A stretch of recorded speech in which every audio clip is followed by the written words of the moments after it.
ወደ ውጭ የሚፈስ ነው። ስለዚህ ውስጥ ያለው ሲወጣ ነው ወደ ውጭ ጥሩ ነው የሚሉኝ እኔታ ክርስትና ከውስጥ ወደ ውጭ የሚወጣ ነው። በነገራችን ላይ ፈተናም ከውጭ ወደ ውስጥ የሚመጣ ፈተና አለ፣ ከውስጥ ወደ ውጭ የሚመጣ ፈተና አለ።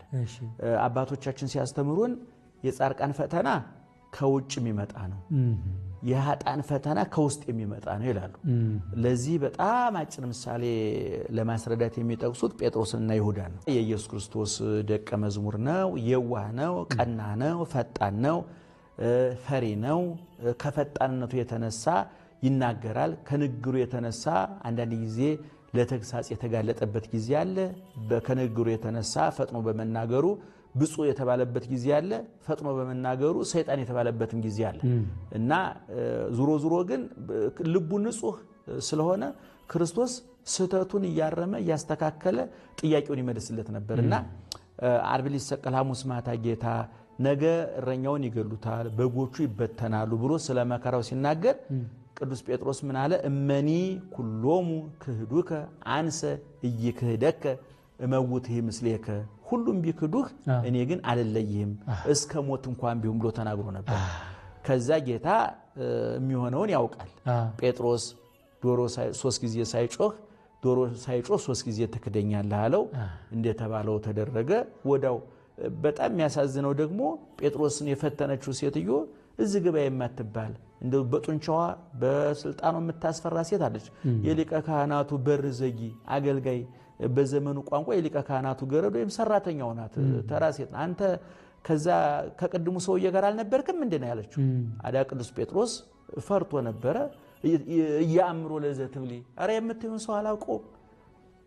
ሌላ ቦታ ደግሞ አይ አንተ አላውቀውም ትላል፣ ንግግር ያስታውቃል አለ። እንግዲህ ገሊላዊ ነው ጴጥሮስ። ገሊላውያን ደግሞ በቋንቋቸው ለየት ያሉ ሰዎች ናቸው እና ግን ልክ የመጨረሻውን ክህደት ሲክድ 3 ጊዜ ዶሮ ጮኸ። በዚህ ጊዜ ቅዱስ ጴጥሮስ ደነገጠ፣ በረገገ፣ ተሸበረ፣ ተጸጸተ። ከዛ ወወፃ አፍአ ወበከየ መሪረ ወደ ውጭ ወጥቶ እንደተናገረው ካንተ ጋራ እሞታለሁ ያልኩት ሰውዬ እንኳን አብሬ ልሞት በአንድ ተራ ሴት ቃል ድል ተነሳው ተሸነፍኩ ብሎ ምርር ብሎ አለቀሰ ይላል። ይሄ ቅዱስ ጴጥሮስ ክህደቱን ጥፋቱን አምኖ ተጸጸተ። ይሁዳ ደግሞ አሁን የቅዱስ ጴጥሮስ ፈተና ከየት ነው የመጣው? ከውጭ ነው። በልቡ አምኗል። ልቡ ንጹህ ነው። ልቡ ጠንካራ ነው። ነገር ግን ከውጭ የመጣው ፈተና ሰውነቱን ፈተነው፣ መቋቋም አልቻለም። አሁን በዚህ ግልባጭ ደግሞ ይሁዳ እንደምታውቀው 3 ዓመት ከ3 ወር በሙሉ ከረጭት ተሸክሞ ብር ሲቆጥር እንዲሁ ከክርስቶስ ጋር እንጀራ ይበላል፣ ታምር ሲደረግ ያያል። ልቡ የለም፣ ስጋው ነው ከክርስቶስ ጋር የነበረው።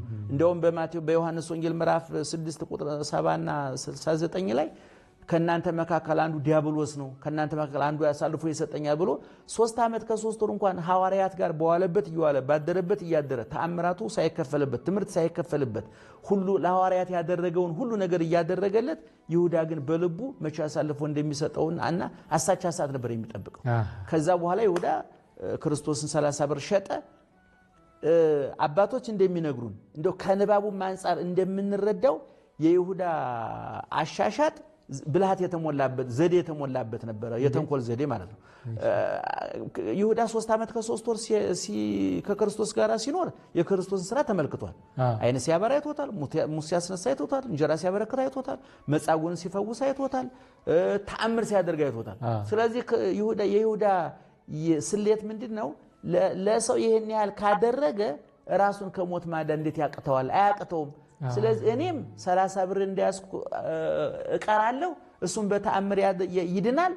ስለዚህ እሱም በመሸጤም ጸጸት አይሰማኝም ስለሚያመልጥ ባለመሸጤም ጸጸት አይሰማኝም፣ ብሬን አግኝቻለሁ፣ ሁለቱንም ህሊናዬንም አረጋጋዋለሁ፣ ኪሴንም አጠግበዋለሁ ነበር ሐሳቡ።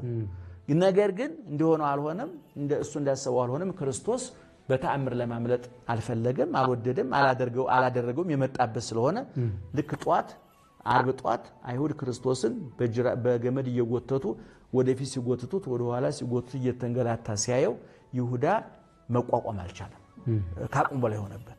ስለዚህ በዚህ ጊዜ ምንድነው ያለው ይሁዳ? ንጹህ ደም አሳልፌ ሰጥቻለሁኝ፣ ህሊናዬ ጥፋቴን መቋቋም አልቻለም። ስለዚህ ብራችሁን እንኩ ብሎ ብሩን በተነላቸው ይላል። ከዛ ብሩን መበተኑና እስከዚህ ድረስ ያለው ሂደት ጥሩ ነበር። ነገር ግን ከዚህ በኋላ ይሁዳ ምንድነው ያደረገው? ወዳው ታንቆ ሞተ ነው የሚለው። አየህ ቅዱስ ጴጥሮስ ደንግጦ ተጸጸተ። ይሁዳ ጥፋቱን አስቦ ተበሳጨ። አየህ በቅዱስ ጴጥሮስና በይሁዳ መካከል ያለው ልዩነት ምንድነው? ጥፋትን አውቆ መጸጸትና ጥፋትን ተረድቶ መበሳጨት። ንስሐ ማለት ብስጭት ማለት አይደለም፣ ጸጸት ነው። አየህ እንደውም አንድ ጸሐፊ ሲጽፍ ምን ብሏል? ጴጥሮስ